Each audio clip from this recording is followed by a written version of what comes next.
Hey guys, Blind here. We're back with more Secret of Mana. On the last episode, we rescued the kidnapped seed from the underground tunnels here, and we fought the Jabberwocky and learned that the Empire is actively working on reviving the Mana Fortress. In this episode, we're going to head to the Upper Lands because we need to find a way to the lofty mountains to see Sage Jock. But before we go, I really should have done this before I left, after I got my weapons forged last time I came here. Because anytime after you defeat the Jabberwocky and Gemma tells you to go to the Upper Lands, you can come and talk to the Elder here. And he says, "Oh, thanks for dropping by. Take this mallet with you." That's what we used in the show. And we get the Midge mallet, which, as you might guess, since he said he used it in the show, will make you small. Let me show it off. Look at me, I'm tiny. But it's important item to grab because it also reverses the effect. So basically an easy free heal if an enemy shrinks you. Anyway, I did go ahead and take the time to max out my weapons, and I got my weapons set up how I want them. We're going to leave Randi with the spear so we can balloon enemies. Popoy is going to have the whip so he has the longest range since he's the squishiest. And yeah, we're going to keep him on that. Actually, I don't want him to charge up. And Prem we put on the bow because it's going to be effective against the local flora and fauna in the area we are going to next. So, without further ado, let's head back to the Cannon Travel Man. I did also gain 1 level with Popoy. Not a big difference. When you do your leveling up around Gaia's Navel, you're not going to gain very many, or when you level up your weapons around Gaia's Navel, you're not going to gain very many levels. So that's another reason why it's a useful spot for grinding that I enjoy utilizing, because you don't get yourself overpowered going through the game. I did say that I wasn't going to like really double down on grinding up all my weapons as early as I possibly can, and it seems like I'm kind of making a liar of myself here, but there is a reason that I decided to go ahead and grind up these weapons here, and that's because we're not really gonna have a good chance to come back here for quite some time. And we're going to get a ton of orbs before our next chance to come back to Gaia's Navel. So I just want to be as strong as I can be before heading out. I say that like it actually makes a difference in anything other than giving you another level of charge attack. But you never know. I mean, especially with Randi, like, the charge attacks are really the only thing he's got, because he doesn't have magic. And since I'm also trying not to overly abuse magic in this run, it's kind of really the only thing I've got to go with. Like, all these fights that I've done since I got magic would be super easy if I just spammed with magic. Like, things die really fast to magic in this game. But, I want it to last a little bit. I want to show off the fight a little, you know? Anyway, if we go to the Cannon Travel Man next to Potos, we can go now to the Upper Land instead of Gaia's Navel. You can no longer go to Gaia's Navel through here.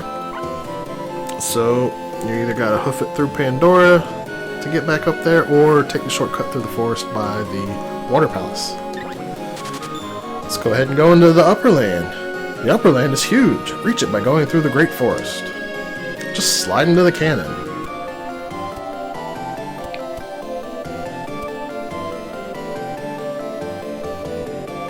And away we go.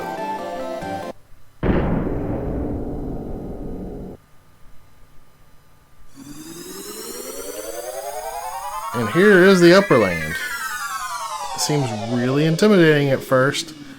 But if you remember on the last episode, I did say that this is kind of where the pacing goes away. So it's not as big as it looks on the map. Popoy, your home's here in the Great Forest, right? Lead on. Huh? I hit my head again when we landed. Lovely. This might take a while. Oops. I have done that so many times here. So we're in this winter wonderland here. Listen, he's laughing. No, crying. Pebblers have taken over their village. And it looks like there's just going to be a bunch of crying moogles.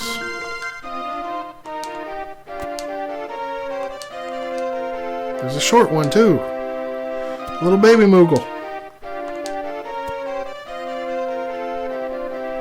Of course, we all know moogles say Kupo.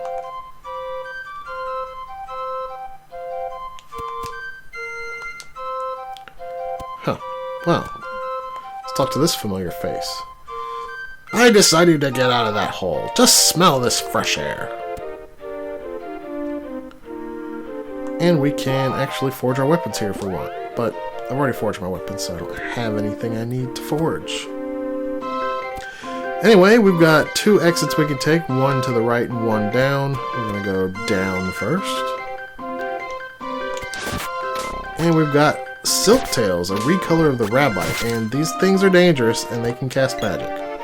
We've also got Nico here. Perfect weather. What can I do for you? Let's see what you got. He does have some armor here. Power wrist is what we've got. Kung Fu dress is what she's wearing. Spiky suit is what we've got. We will buy these two quill caps. We could probably save money by waiting to buy this stuff, but defense is kind of a big deal in this game. So we're going to go ahead and just get it all now from Nico. Be seeing you. You can also save here, I believe, if I was paying attention enough on that menu. I thought I saw the option. Oh, whoops. That's not for Randi. Cover bracelet's not much better, but it is enough better. The quill cap, on the other hand, is a lot better. So this will be some much needed defense for both Prim and Popoy. And a little bit of defense for Randi. But it's okay, Randy's kind of a tank anyway. Anyway, we got a lot of new enemies here. What is this guy called? Steamed Crab. Not to be confused with Steamed Ham. They like to cast, I believe, yeah, Thunder Saber. And then they throw something at you that goes in like an arc. It looks kind of like a disc. There's also these Silk Tails, which are kind of dangerous rabbi recolors. They do hit pretty hard, despite being rabbi. To see that hit with our new armor did 23 damage still to Prim. Definitely getting some work done with the balloon here. Over to the left leads to an area we're not ready for yet. We are going to skip past it for now. And we're just gonna keep going around. This area looks like summer. And now we've got more water thugs. They throw their fork. They also hit pretty hard, but we're already acquainted with them after the water palace. Got another area to the right there. That actually leads to a cannon travel, so you can get back to Guy's navel if you want to.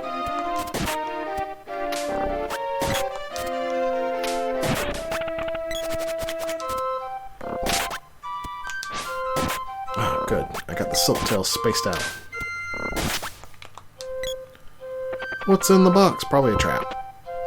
Oh, candy. This spear is so good to have. Like, oh man, you guys just don't even know how good it is to have the spear.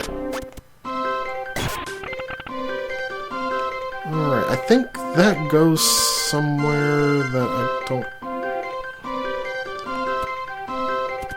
we're gonna go up here anyway. Ah, yes, this is the Mughal Village.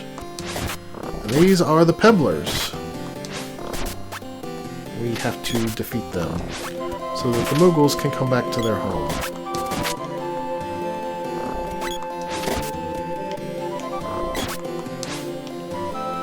And then the Mughals can tell us how to get to the Sprite Village. Gotta watch out for the rocks that they spin around. They also like to dig underground, and they kind of look like Sonic the Hedgehog a little bit. But, since I've got the Sprite Spear, the balloon is really going to town on them.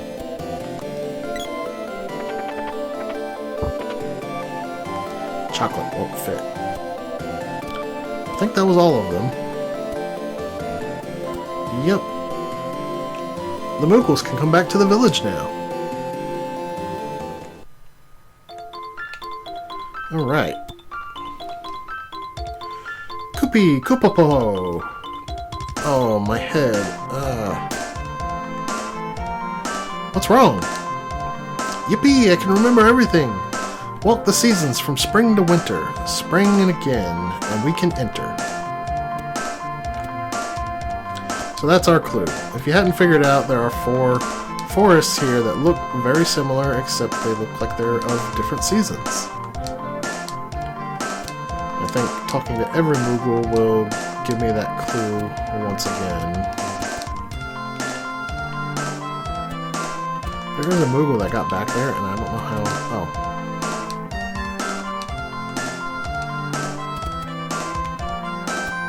Yep. And Nico is up here now instead of where he was.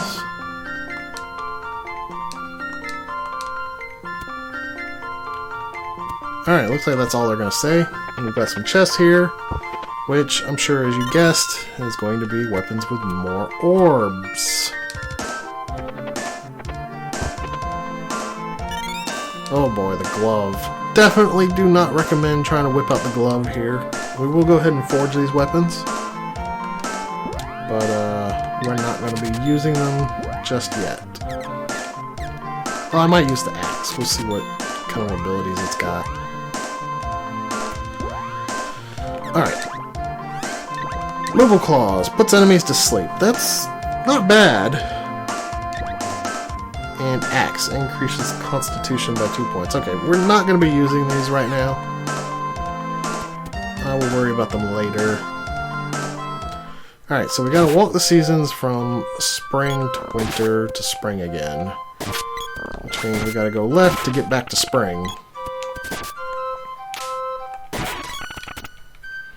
Alright, we got a level up.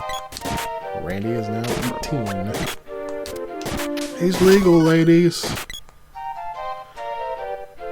Actually, he's not. I'm pretty sure he's younger than that, but whatever. It's not important.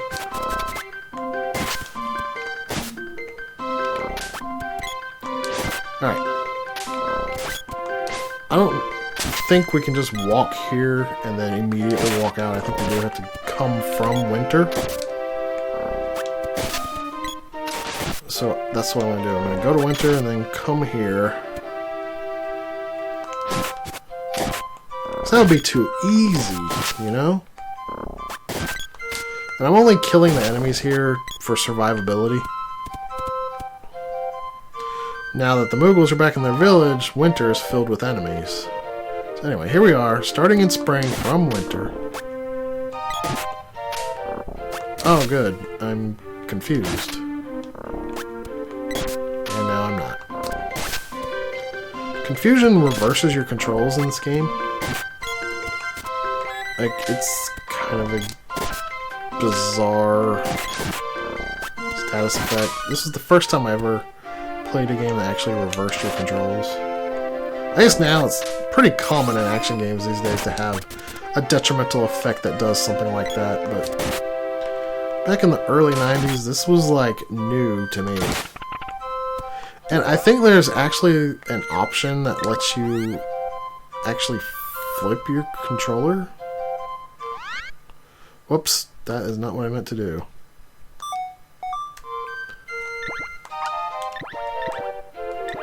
Yeah, you can flip it upside down. Which is really bizarre, but it will actually flip your controls.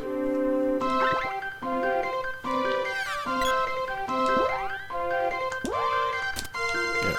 But that's something if you just can't handle the confusion. But confusion's not too bad to actually deal with. I believe it is actually just straight up reversed controls in this game every time. It's not like... I mean, I could be wrong here, but I don't believe it's like other games where the controls are just randomly assigned to your D-pad.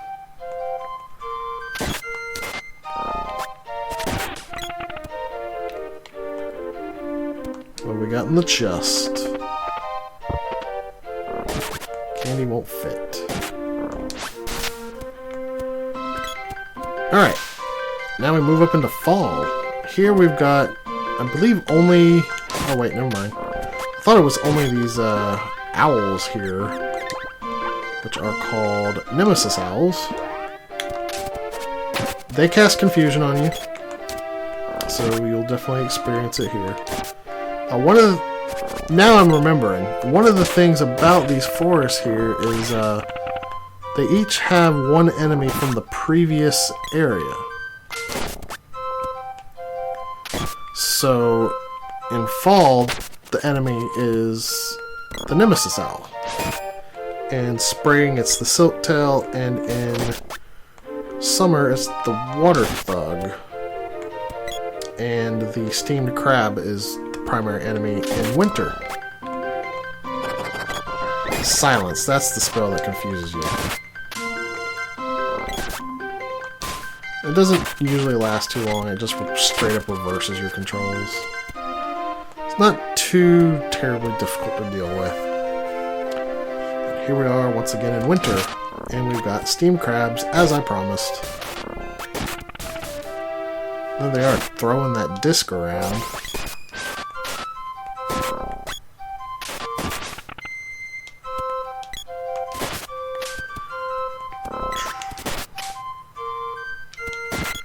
We already had a chance to explore the layout here, so there's no reason to really linger around here unless you just want to. But, like I said, we've got some of the Nemesis Owls from fall hanging out here as well. The enemy that hangs out in the area that is not native to is always going to be the season after it, not the season before it. That was from the right. So if you've done it correctly, you'll get that text message when you get back into spring.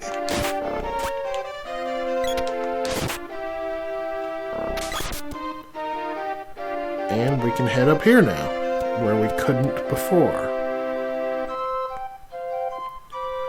I'm back! What the? The village is a shambles. What on earth happened? Hey, something's here. Alright, we have an enemy. I think it's actually on the screen above. There's actually anything here. Kind of weird that it started the boss music here, though. Anyway, we've got, I believe it's called Axebeak. Let me see. Springbeak. Okay, was close. Alright, I don't know what its weakness is, but I will go ahead and throw up Defender. All those ranged weapons are going to be helpful here.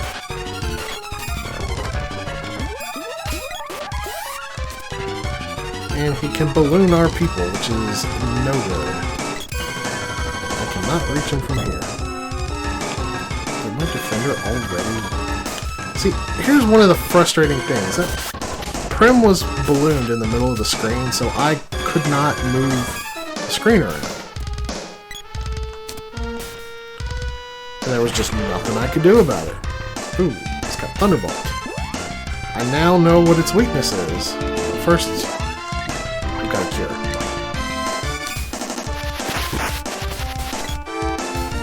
Its weakness is definitely Gnome.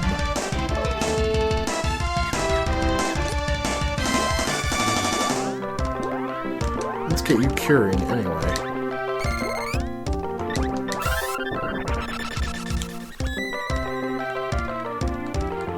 So let's get Earth Saber, Stone Saber, whatever it's called.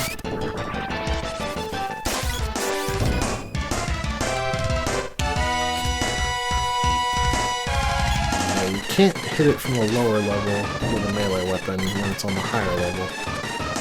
This enemy is kind of obnoxious because he's constantly jumping around like this.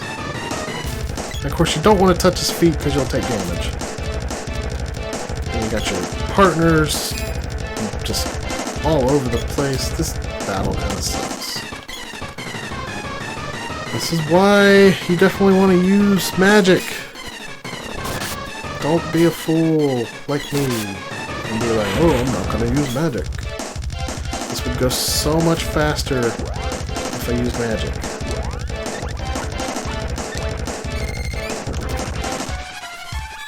Can't even hit the thing.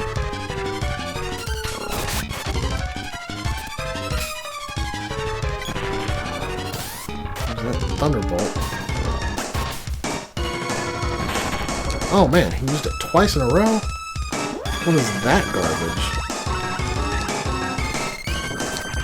What is this? Trials of Mana and I'm hitting a weak point so they counterattack? Didn't even attack that time. I just, like, there was no opportunity to use charge attacks, not with a melee weapon here. I can't even hit him when he's standing right there. Really? Stand still, you jerk!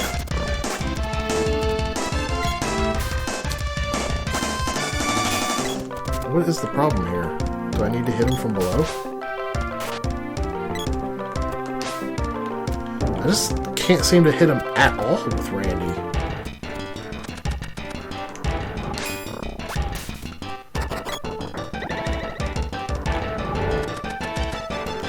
So the AI is not going to be affected by confusion at all.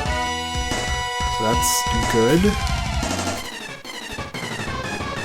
Oh my goodness, let me hit this guy.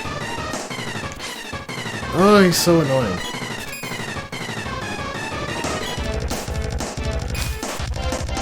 It's like he's not taking any damage. There we go. Finally got a hit off.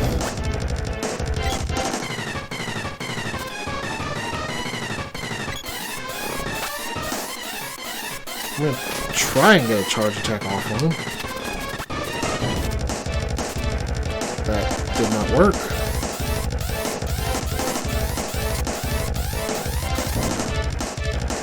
Going back into the center, bud. And that totally didn't hit.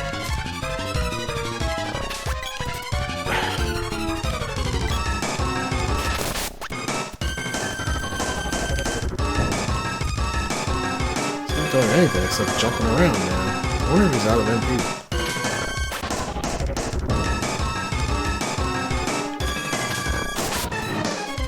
Well, at least they can hit him.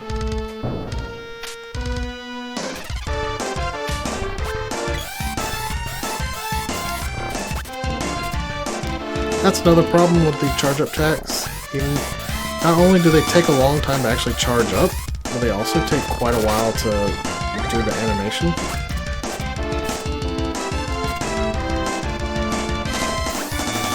So it's often quite difficult to actually hit with one of these.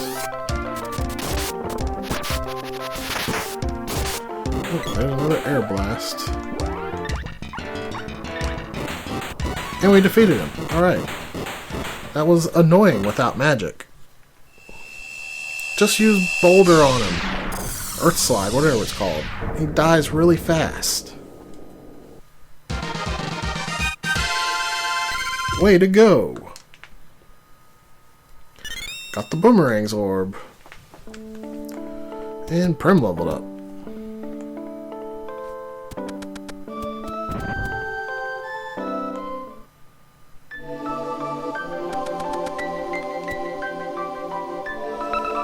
Go ahead and seal the seed with the sword. Receive the seed's power. And now, we can actually level our magic up to 3. Isn't that swell?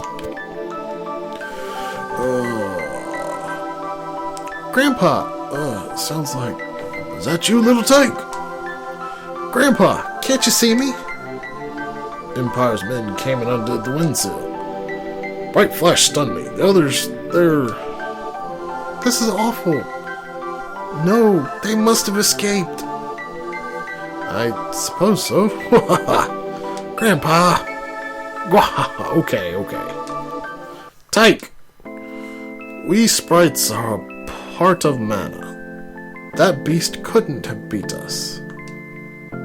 But humans are breaking seals and releasing monsters, which are consuming our source of life, mana. I'll put a stop to that immediately. These two can help. I'd go with you if I could see better. At least take Sylphid, the wind elemental, with you. You called, Master? These young people are now your master. It is so. Gain Sylphid's powers.